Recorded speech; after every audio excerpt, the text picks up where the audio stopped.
ময়মনসিংহের ১১টি আসনে কে বিজয়ী হলো বেসরকারিভাবে সেই সম্বন্ধে আমাদের এখন ভিডিওটা।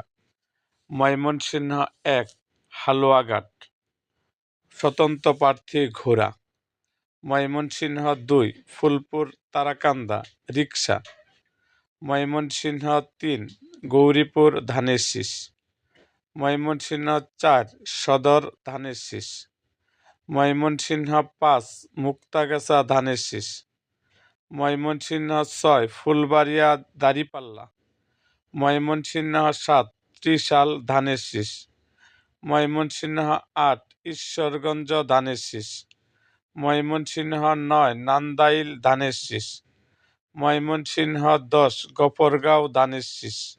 ময়মনসিংহ ১১ ভালুকা ধানের শীষ। এরকম আরও ভিডিও পেতে এবং রাজনৈতিক অঙ্গনের নানা ঘটনা ও ইতিহাস জানতে আমাদের মুক্তাগাছার ইতিহাস মিডিয়া ইউটিউব চ্যানেলটিকে সাবস্ক্রাইব করুন এবং পাশে থাকা বেল আইকনটি বাজিয়ে দিন।